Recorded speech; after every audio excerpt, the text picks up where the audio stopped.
Gentlemen, for the first time, it seems like forever, Bob, I'll start with you. The Celtics lost back-to-back games, and seeing they on the brink of elimination right now, it seems that they've lost their soul. Well, they got used to a way of living, and they were able to get away with it. And I'm sure that at least subconsciously they were comfortable and figured, well, okay, this is one more example. We'll be fine. I mean, we'll see. They're playing a better team. They're playing a team with to borrow a phrase from Rudy Tomjanovich, the heart of a champion. They got a core group that hasn't, as we like to say, been there before, know what it takes, and know what everything means. So, if you can knock these guys out, I know they're not the defending champions, we know, but look what they've come from too, the Warriors. They had to suffer the ignominy with all the injuries of being one of the worst teams in the league for a period of time. And I don't think that doesn't, drive them too, the rise up from the ashes kind of thing, So anyway, as far as the Celtics themselves are concerned, hey, they got to learn how to get the job done. The job isn't finished. And I'm less confident. I was very confident after game 3, very confident. I said categorically, the only way they're going to lose this series is if they beat themselves, i.e. cut down the turnovers. And it turned, they were a factor in game 5. It wasn't the only factor though. The free throw shooting, cost them enormously in that game, and that's something new. I trust that's a aberration, that we're not going to be looking at that again. Anyway, this is a learning process for the Celtics, and it's a revisiting. It's a process for the Warriors, like with one major personnel exception. And now we turn to our friend here, Mr. Goodman, the president of the Andrew Wiggins fan club, and give that I'm not. And give him the floor. Yeah. Well, listen, I've seen him for too long. And as I've said, I've seen him play to the level of his competition way too many times. And I've never trusted Andrew Wiggins. But what I said was, when he was acquired in the deal for D'Angelo Russell, this is the best thing for Andrew Wiggins. It's the best thing for any player to end up in Golden State. I said about LaMelo Ball when Golden State had a high pick, is if LaMelo Ball can just end up in Golden State and learn under Steph Curry. Well, the same thing can be said about Andrew Wiggins. He can learn from, whether it's the toughness and defensive Draymond or the culture of Golden State and Steve Kerr and Steph Curry and Klay Thompson, and how to be a professional. Andrew Wiggins did not guard guys early in his career. Didn't guard. Got paid $30 million a year after he hadn't guarded. So in his mind, he's thinking, why do I have to defend? Well, but he could always be an elite defender. I never saw it. I never really saw it. At times at AU ball, at times at Kansas. This is a kid who scored 4 points in their second round loss at Kansas to Stanford. He was 1 for 6. He scored 4 points. So don't tell me again that we all saw this coming with Andrew Wiggins, because we did not. This environment, this culture has saved Andrew Wiggins' career in terms of, again, being a winning player, being a guy that defends at a high level consistently, a guy that plays hard on a consistent basis. This has saved Andrew Wiggins' career from going from a empty numbers losing player in Minnesota to now a culture guy and a winning player for Golden State. Here's a former number 1 on his third team, and still relatively young. This is a vindication. But good. Hey, and by the way, good for him. He's a sweet kid. Good for him. He's a super sweet kid who the big concern was, is he tough enough? Does he want it enough? Yeah, is he a killer? And I'm still not sure he's any of those. But he showed that he was plenty tough enough these last couple of games on the glass. Yeah, no, he literally outplayed Tatum in game 5. Outplayed him, and it was head to head at times. So I give him, and then that was a huge factor. And imagine doing it when they most needed it, when Steph is having the oddest, arguably the oddest game of his entire career. You knew he was going to have one of those. I mean, every game he couldn't come out making shots. You knew he was going to have an off game at some point, Gary. But was that Steph or was that the defense? I think it's mostly Steph. I mean, right, me too. I mean, it's a combination. It's always a combination, right. but I wouldn't go any further than 40-60 in terms of the defense, and right. as opposed to he just had an awful night. By the way, we should establish the over/under on threes for Steph in Game 6. I say 5 is the over/under. Yeah, I'll take the over there. I'll take the. He was just missing badly. He was missing badly early, and that's where I'll say, Gary, like when people say, "Well, was it the defense?" Sure, the defense can be better, but ultimately, it's not like defense really affects Steph a lot of times. He makes these shots that it doesn't matter if he's got a hand in his face. It doesn't matter if they get up in him. He can still shoot from 35 feet. So I feel like if Steph is on, he's on, and there's not much you can do about it. If he's not, it's one of those kind of aberration games. Let's talk about Steph, the player in general. I hope that people are starting to understand what a wonderful all-around player he is. I mean, first of all, even in the midst of this game, he was a factor. His passing, his creating situations for other people was at the top level. There was a game he had a 10 rebound game when you weren't looking, by the way, and he is consummate offensive threat. I mean, he doesn't have to score to prove that to be a factor. And I just hope he gets I think people should be recognizing that he's an extraordinary talent. And so when one of the discussions is where is he as he's moving up on the list in the all-time list, he's very much in the discussion of the top 10 all-time player. All right, so here's my question to you: Duncan, Kobe, Steph. If Steph wins this, if he wins this and gets his fourth, where does that put him over either of those guys, in your opinion, Bob? That's 7, 8. It's right. It's interesting because those are the two guys that in my pecking order that are, among the unarguable 8 right now, and 7 and 8 are Duncan and Kobe, and 5, 6, 8, 9, I guess, because 8, 9, right? Yeah, because 8, 9, because my top 5, I have the 3 centers. I have to have the 3 centers, and then I've got Michael and LeBron. That's 5. Magic and Larry is 6, 7. Right. Duncan 8, Kobe 9. Now we got 9. So he's got and I'm not budging on any of those 9. So there's your 9. And now it's where's Oscar? Where's Oscar? Now the next tier, Oscar. I know I Oscar and Jerry, and don't forget, I always try to remind people Havlicek was every bit as good as Oscar and Jerry. In the last 5 years of his career, he was better. Anyway, this is going to be, if he wins a championship, and again after with the gap, it's going to be hard to. It's going to be a great argument. Aren't too many people though? Like, okay, does he have to win the NBA? He's going to win the Finals MVP if they win it. So it's at this point. I guess Wiggins, you could maybe make a case. No way. They'll give it to Steph because of that. They're going to give it to Steph because of the 43-point game. Right. So Steph will finally get that one that I really feel like we talked about this is irrelevant anyway for the most part. These NBA Finals MVPs, but he gets it. He gets it off his back, and then people can't cry and whine about him not having one. Yeah. But I mean, the numbers still. Duncan was a 3-time. Finals MVP. Both Duncan and Kobe won 5 titles. Now, Steph isn't done. He could win another one now. There's nothing that says they can't run this thing back. Hey, listen, and Wiseman finally makes an appearance next year. Right. And and that really changes. Here's the thing, Duncan, here's the differentiator for me. Obviously, Steph, the greatest shooter of all time. Tim Duncan was a hell of a defensive player. Oh, yes. Yeah, That's the difference. For me, I would still have Duncan marginally ahead of Steph.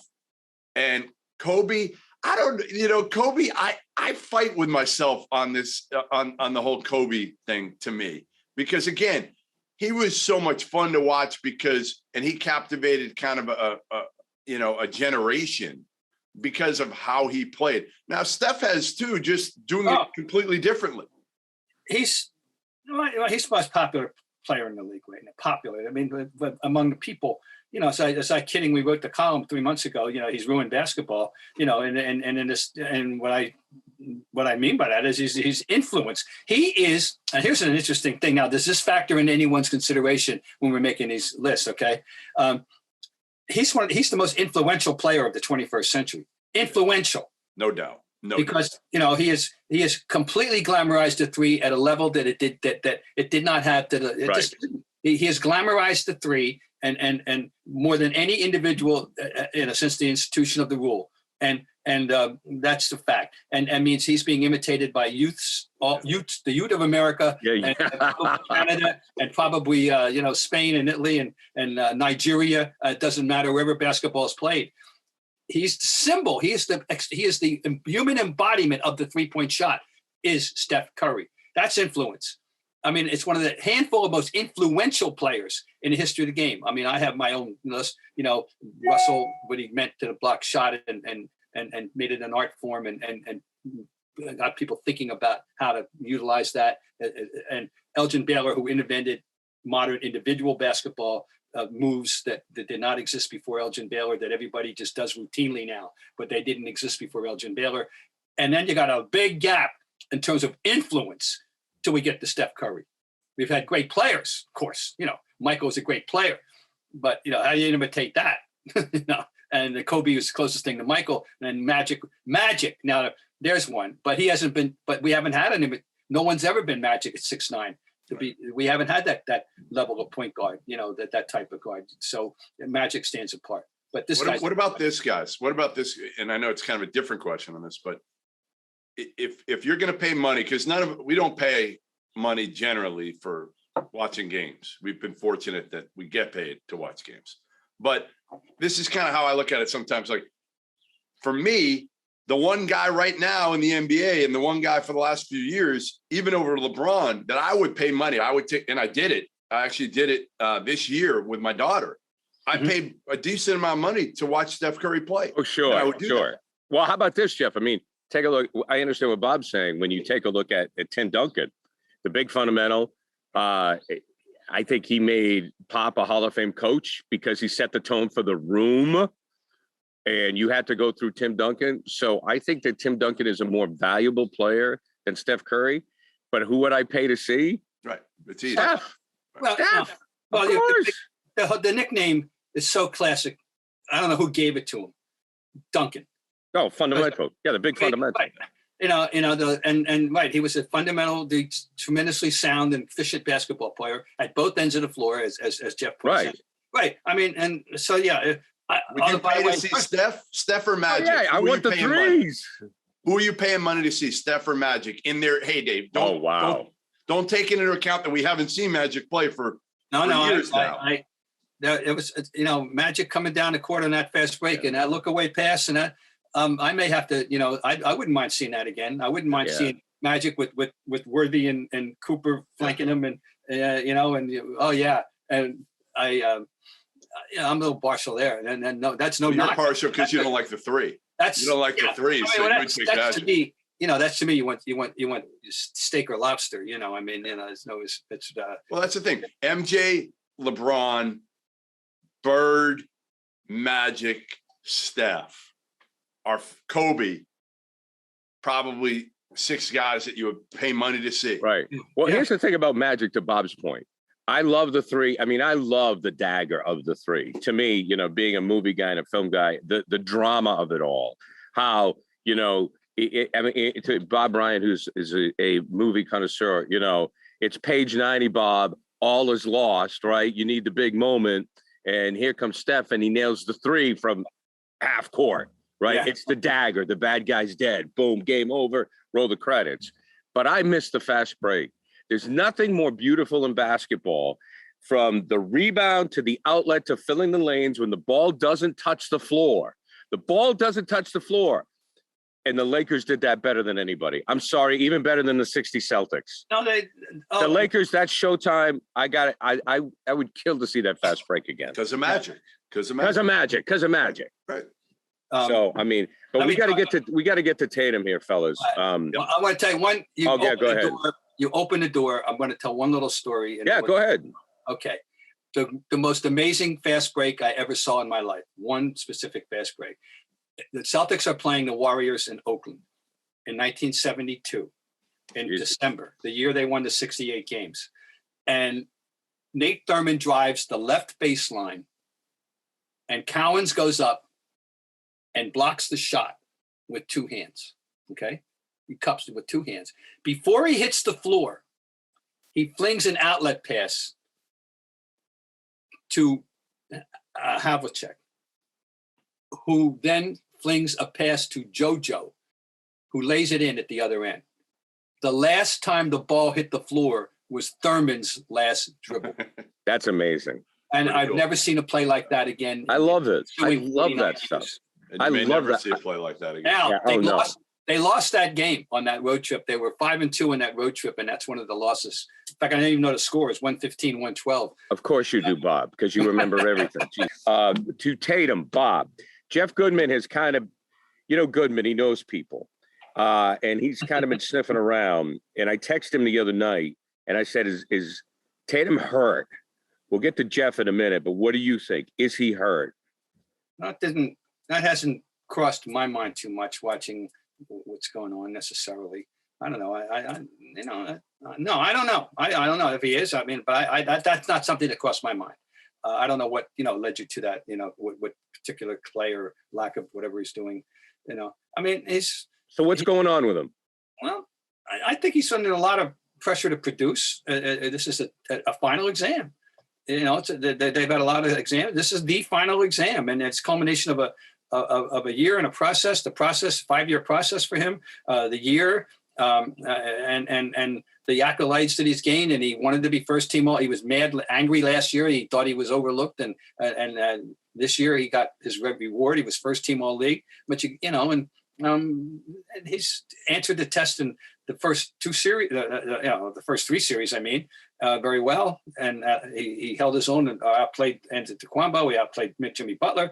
And now it's these guys. I think it's a lot on him. And, that's all. It's a final exam. He's got to do it. That's all. Jeff. Yeah, listen, he's not Steph Curry yet. On his best day, he's as good, if not better than Steph Curry. But is he as consistent as Steph or some of these other guys yet? No. And, as Bob said, Steph has already done this. He's already done it. This team has done it. Yes, he has been dealing with a wrist injury for the better part of the second part of the season, but that's no excuse because he's had 40-point games. It's 46-point game. Right. So certain nights, I'm sure it bothers him more than others, but that's not an excuse, and he hasn't used it at all. I think part of the deal for him is still, he's gotten so much praise over the second half of the year for making the right play. Mm-hmm. Right. That's what he's done. He's trusted his teammates. Yes. He's done. Remember, all we did was crucify him for being selfish and taking step back threes at the end of games when he should have made the right pass and he didn't make the 3 or whatever. So he's done the right thing. And now he gets kind of vilified when he's not selfish enough. So in his mind, I'm sure he's going through it of well, what the hell can I do to make everybody happy? Jason, you can't make everybody happy. Number one, you can't, unless you win every game. You're not going to make everybody happy right now.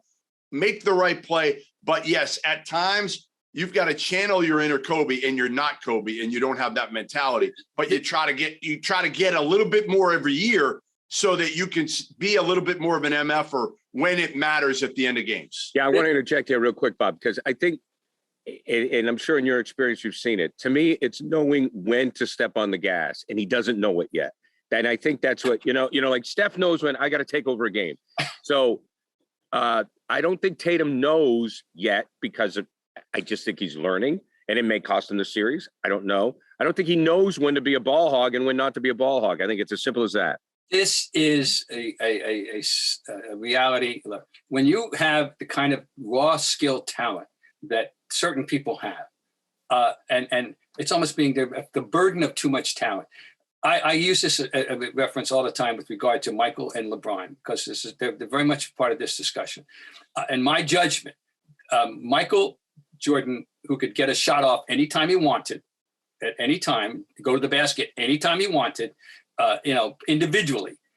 did not win a championship until 1991 after being in the league for 7 years. Right. And everybody thinks it's because the team wasn't that good enough. Well, my judgment is it was because he couldn't, I call the word calibrate.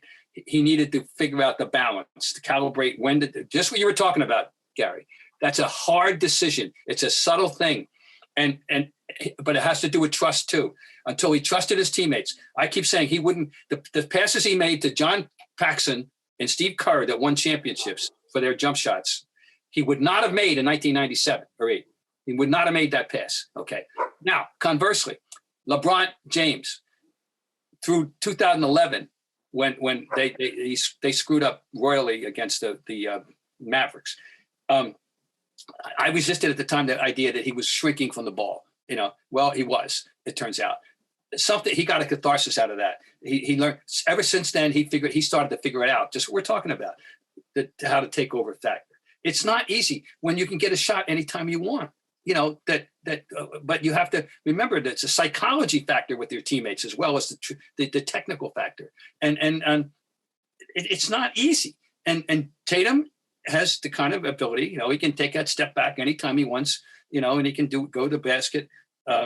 Usually, it's not easy to balance that and night to night. He's 24. He's 24. Steph won his first one at 26. Steph is a fringe top 10 player of all time. We're comparing him now to some of the best players, not now, but ever.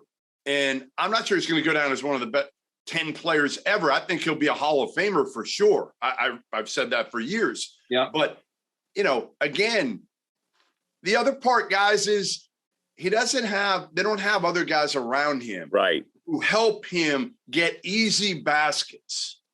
He helps others get easy baskets. Right.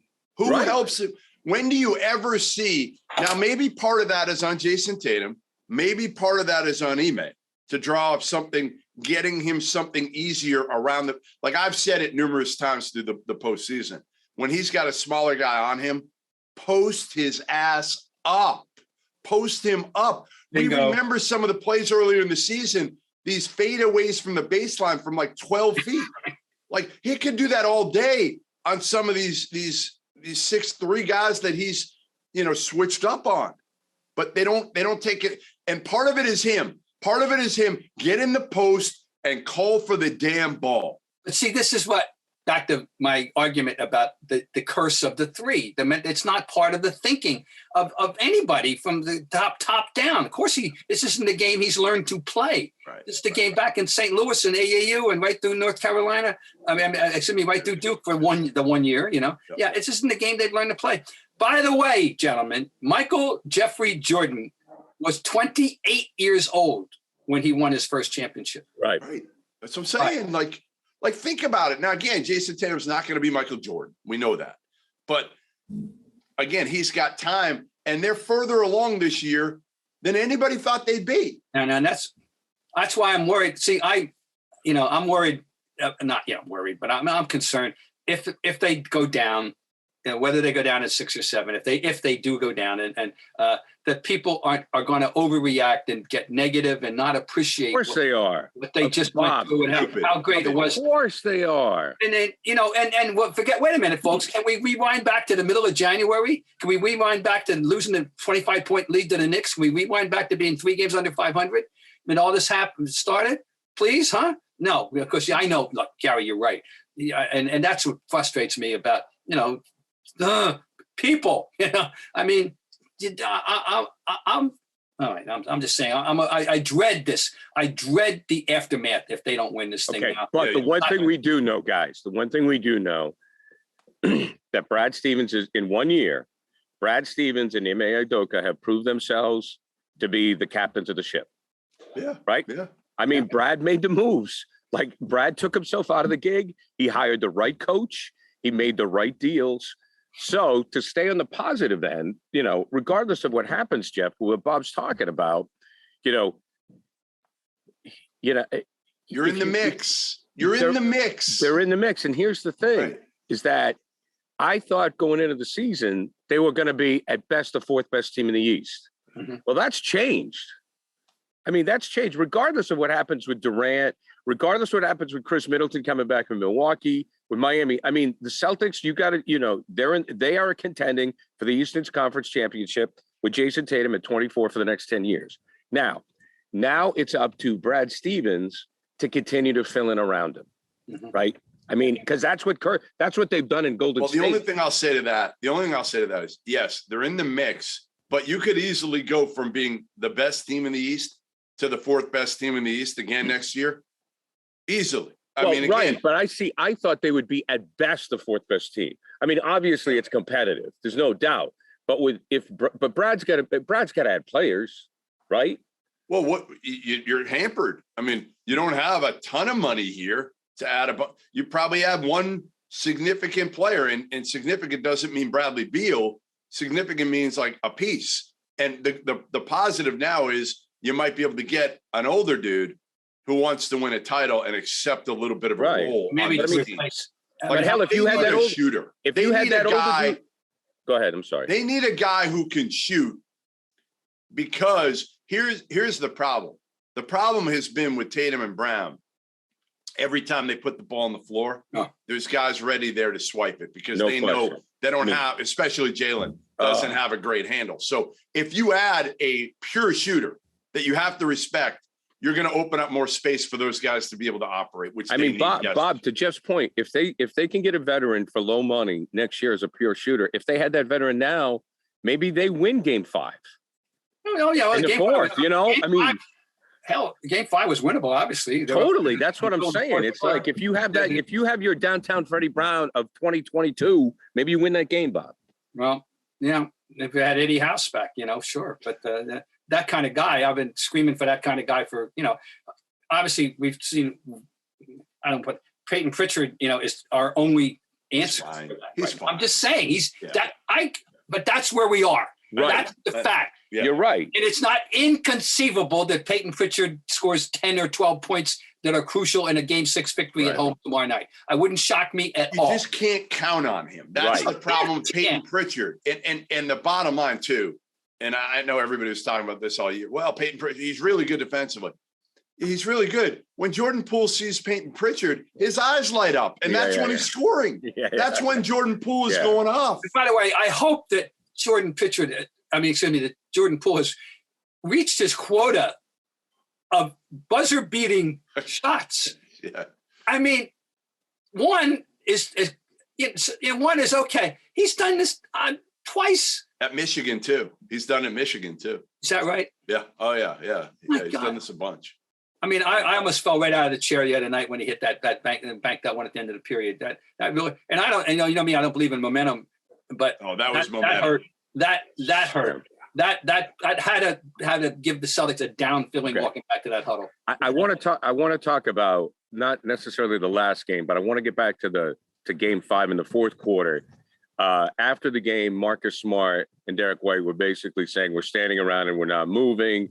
And then Brown and Tatum and the forwards were saying in the post game, well, we weren't setting up the offense right. So obviously there was some miscommunication. Jeff, I'll start with you on this. Does that concern you? And it was bothersome to me that while Steph was making the key shots that he needed to make, the Celtics offense just totally went in the trash because it looked like the four key guys didn't know what to do. But he can do that. That's the beauty of having Steph, right? Is everybody else can stand around. There can be nothing going on that possession, and all of a sudden Steph bails you out. Now, the Celtics, the problem with the Celtics is they still tend to revert to their old ways at times, right? Of not moving the ball and settling and taking shots. Jaylen Brown did it last game. Tatum has done it as well, where they'll take dumb with Jaylen. It was a step back three early in the shot clock at the end of the game in Game 5. And I'm looking at like, what are you doing? You can't take those shots, move the ball, try to get good shots. And they really haven't gotten a lot of like easy, good looks in this series. They've had to really manufacture. So if you're not moving the basketball, you're relying on, again, AU ball, one-on-one, and they can make them. But you'd rather have obviously uncontested looks, and you get those by moving the basketball. Well, we know what they're capable of doing. They've shown us some wonderful stretches of basketball the thing is, it's who they're playing now that is different, and that's that. They're good. Talent wise, they are as good or better than. Did they win? Did they win Game 6, Bob? I say yes. I'll say yes. I'll say they win Game 6. Well, then anything can happen in 7, and they know they can win in the road. So if they win 6, the one thing, they're not phased by the road at all. Right. And that moment they could be phased by a Game 7 in the NBA Finals. That's a different matter. You're right. Boy, right? That's right. That's a different matter. That would be fun. But I just wish we could just get inside the head of Vox Populi to say we're having a discussion in the middle of June about the Celtics on the verge of a championship. Right. That would have been laughable, not just incomprehensible, laughable 3 months ago. Like, what do you? So please appreciate what's been going on. Yeah, they could be the Red Sox. Please, yeah. Who by the way, seem to have figured it out. Yeah, they're playing better. Okay, final question here, guys. We've made a lot, certainly, of Steve Kerr as a coach over the years, and then now Udoka with this turnaround. Bob, I'll start with you. How much impact on their teams, and I want you to break it down, X's and O's, and then the psychology of it, have these coaches made on their respective clubs? Well, let's start with the Celtics. Clearly, Emi, from what we gather, since we're not behind closed doors, and if this were 50, 40 years ago, I would have been at practice every day. Well, people don't have that privilege anymore. So we don't know exactly what goes on. People walk in. You go to practice every day, Bob? Were you allowed in practice every day to watch? Like, absolutely. How much of it? I mean, Jeff, he stayed at Paul Westfall's house during the damn finals. Well, like they let guys in practice now for 15 minutes. Watch free throw shooting.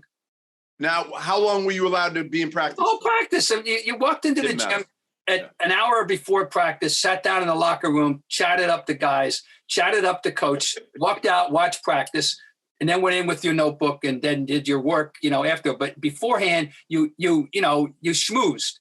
What if something happened in practice, Bob? What if somebody got hurt? What if there was an argument? What were the unwritten rules at that point? Well, that's a good question. It's a good question. I don't honestly remember how we codified it, except that I don't remember too much of that ever happening. I really don't. I can't remember a specific example when some guy went down there and, oh my God, there's a story. It was understandable. You earned their trust. I mean, you did one of the things that you did was by going in with this schmooze thing, and you earned their trust that you proved over time you knew what was reportable and what wasn't. You knew how to file something away and dig it out a month later without attributing it to anybody. But it takes time. It took a year or two to earn the trust, and you have to prove. I say this to kids when I talk to anybody now.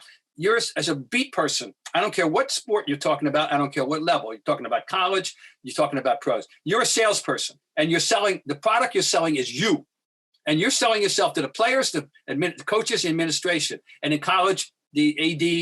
And so as well as the. And it's how you conduct yourself and how you go about your job. It takes a while to earn that trust.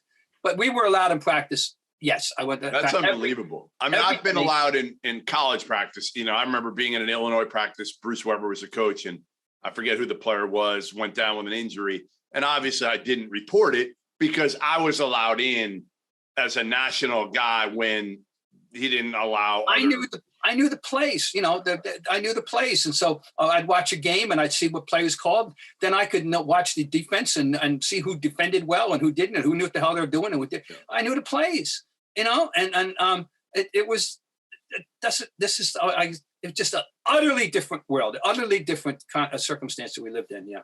So anyway, we were, so I got off the thing about we're not behind closed doors.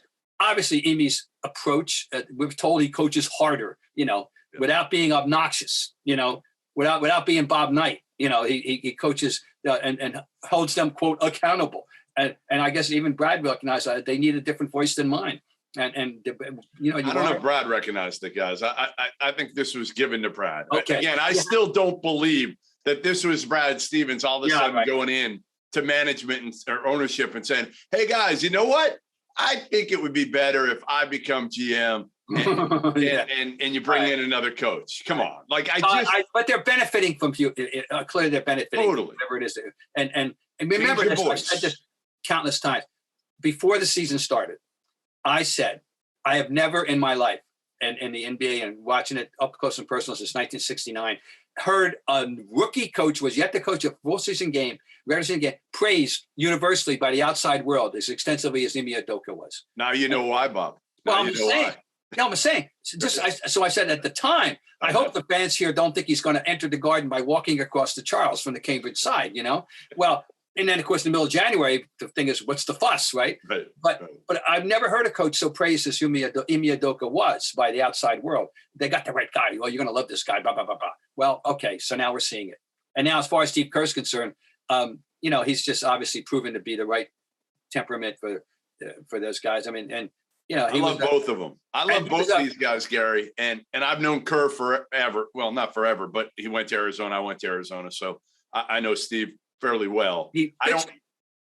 Go ahead.